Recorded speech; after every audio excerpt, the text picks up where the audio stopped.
langsung kita ke peserta kita yang keempat, yaitu Saudari Yulia Ramdinawati Syam dari MAN 4 Bogor. Kepada Saudari Yulia, waktu dan layar kami persilakan. Terima kasih Ibu Dinita, saya izin share screen. Apakah sudah terlihat? Sudah Ibu. Terima kasih. Bismillahirrahmanirrahim. Assalamualaikum warahmatullahi wabarakatuh. Yang kami hormati Bapak Dr. Irfan Permana MPD selaku Dewan Juri dan Ibu Dr. Sri Wahyuni MPD selaku Dewan Juri. Yang kami hormati para peserta, Bapak serta hadirin Bapak Ibu sekalian serta panitia Lomba Karya Inovatif IPA. Izinkan saya untuk mempresentasikan karya inovatif yang berjudul Problem Based Circulatory System Virtual Laboratory sebagai media pembelajaran inovatif. Perkenalkan, nama saya Yulia Ramdinawati Syam, saya guru biologi di Madrasah Aliyah Negeri 4 Bogor. Sebelum kita lanjut, saya ingin memaparkan pendahuluan atau introduction dari laboratorium virtual ini.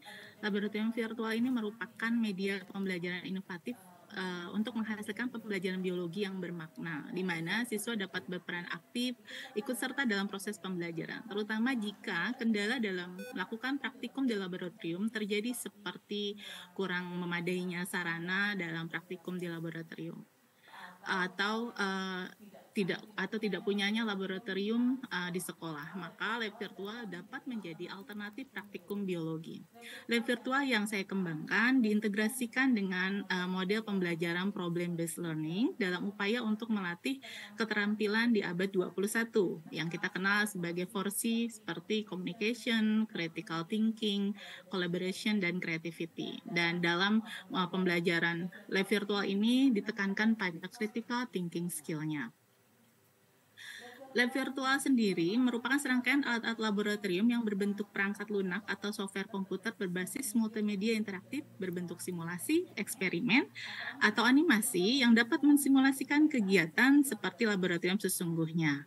Materi pembelajaran yang kami integrasikan mengambil dari kompetensi dasar nomor 3.6 pada kurikulum 13, yaitu materi sistem peredaran darah, yang menyangkut komponen darah, golongannya, mekanisme pembekuan darah, organ-organ, dan mekanisme peredaran darah pada manusia. Intinya, deskripsi singkat dari laboratorium virtual berbasis masalah pada sistem peredaran darah ini adalah laboratorium virtual yang dikembangkan mengintegrasikan teknologi berbasis Android dan atau web, media pembelajaran berbasis masalah yang memuat permasalahan tidak hanya materi, tapi juga permasalahan kontekstual, praktikum virtual, dan asesmen yang dirancang untuk melatih keterampilan berpikir kritis. Untuk cara mengakses dan instalasi, sebenarnya lab virtual ini bisa dilakukan oleh dua cara. Kita bisa mendownload jika berbasis Android. Saya yakin siswa-siswa kita sebagian besar sudah memiliki HP, begitu, maka ini bisa mendownload aplikasi dengan format APK. Sedangkan jika menggunakan komputer atau laptop, ini bisa berbasis web dengan mencari di mesin pencari pada komputer. Alhamdulillah sini sudah kita masukkan dalam web sekolah, jadi di alamat https biologi 4 Bogor SCH ID, dan kita bisa langsung menjalankan aplikasinya. Ketika kita mengklik aplikasi, di sini akan disuguhkan halaman login yang berisi judul laboratorium virtual dengan tombol navigasi start yang bisa diklik. Lalu kemudian kita disuguhi oleh 4 menu utama, yaitu kompetensi, materi, praktikum, dan evaluasi. Kompetensi sendiri sebenarnya isinya adalah tujuan pembelajaran yang diharapkan dapat dicapai oleh siswa setelah melakukan pembelajaran dengan media laboratorium virtual. Kemudian fitur berikutnya adalah materi. Di halaman materi ini memuat materi pembelajaran sistem peredaran darah sebagai suplemen ketika siswa akan melakukan praktikum virtual ini. Begitu. Isinya adalah dari mulai tadi darah dan komponennya, kemudian sistem mekanisme peredaran darah, dan dilengkapi dengan video animasi. Dan juga ada tombol navigasi menuju halaman selanjutnya atau halaman sebelumnya dan ke halaman menu utama. Di halaman praktikum itu diisi dengan tombol start. ketika kita masuk ke halaman praktikum ini, maka kita akan disuguhi oleh sebuah video animasi tentang permasalahan kontekstual, yaitu video siswa pelajar yang akan berangkat ke sekolah, kemudian dia mengalami kecelakaan sehingga membutuhkan transfusi darah dan membutuhkan penyelesaian. Di sini siswa atau peserta didik yang masuk menggunakan praktikum ini akan ditantang untuk menyelesaikan permasalahan, membantu dokter ini, begitu ya, untuk menyelesaikan permasalahan bagaimana membantu temannya yang kecelakaan dengan melalui praktikum, begitu. Dan kemudian kalau ada 3 menu utama praktikum, uji golongan darah, sirkulasi, dan tekanan darah. Nah, di sini ketika masuk di uji golongan darah misalnya, maka dia masuk dalam ruang persiapan alat dan bahan, kemudian menguji golongan darah, sedangkan di uji sirkulasi darah, di sini siswa akan disuguhi mekanisme peredaran darah dan diminta untuk mengamati apakah terjadi hambatan atau tidak. Di menu tekanan darah, siswa akan diminta untuk menganalisis bagaimana tekanan darah si pasien, apakah sudah normal atau tidak. Jadi setiap praktikum itu diakhiri dengan pertanyaan pemantik untuk menyelesaikan permasalahan yang diberikan di awal.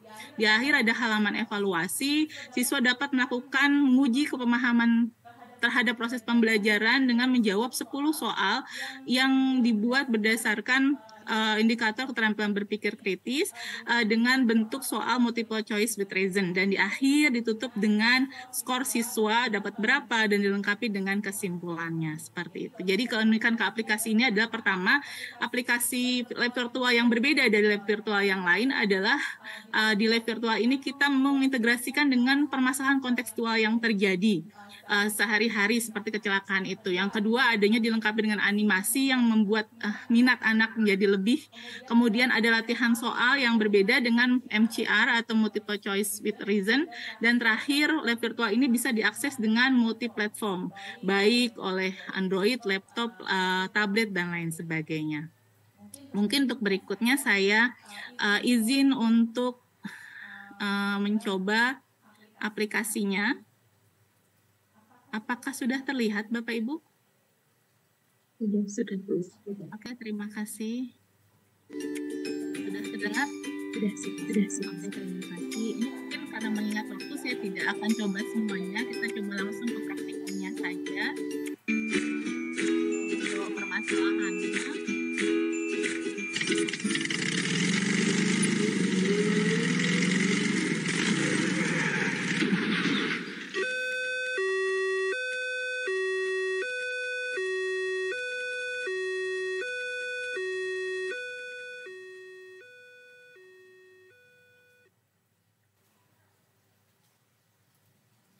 Kita harus melakukan pemeriksaan menyeluruh pada Dito, karena sepertinya ia memerlukan transfusi darah. Dapatkah kalian membantu? Apa yang harus kita lakukan dahulu ya? Nah, di sini mereka diberikan 3 menu. Kalau memilih uji golongan terlebih dahulu, maka di sini peserta didik harus menguji darah pasien atau darah pendonornya. Nah, saya contohkan kita menguji salah satu, di situ ada berapa? Ada 4 donor. Nah, peserta didik harus melakukan persiapan alat dan bahan dengan mendrag atau memilih bahan-bahan yang sudah ada. Nah, ini juga melatih kemampuan mereka dalam basic support ya, atau keterampilan dasar dalam praktikum, sehingga mengenal terlebih dahulu apa saja alat dan bahan. Setelah itu mereka melakukan uji golongan darahnya langsung seperti ini.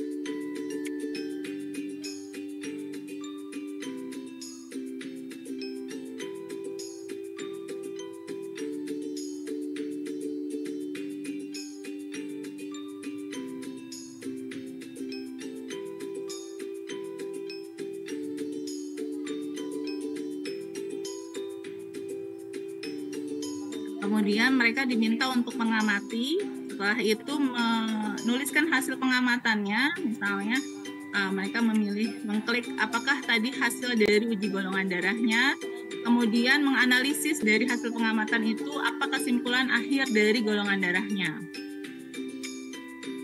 Seperti itu. Kemudian ini semua harus dilakukan pengujian, jadi berulang kali sehingga melatih keterampilan mereka untuk melakukan praktikum dan juga untuk menjawab pertanyaan dari penyelesaian ini. Jadi golongan darah mana? Golongan darah Dito itu si pasiennya itu apa misalnya gitu ya. Tadi harusnya dia menguji golongan darah pasien dulu. Kemudian setelah itu siapa yang cocok untuk jadi donor, dan untuk menjawab pertanyaan ini peserta didik harus tahu dulu donor-donor itu golongan darahnya apa saja gitu ya. Ini kita coba jawabnya. Seperti itu. Jadi kalau ternyata benar maka dia akan mendapatkan respon alhamdulillah pasiennya sudah sembuh kembali. Ya itu untuk materi praktikum. Berikutnya mungkin itu contoh saja dari praktikum yang saya coba kembangkan. Jadi intinya kesimpulan dari laboratorium virtual berbasis masalah ini dapat digunakan sebagai media pembelajaran inovatif dan persiapan.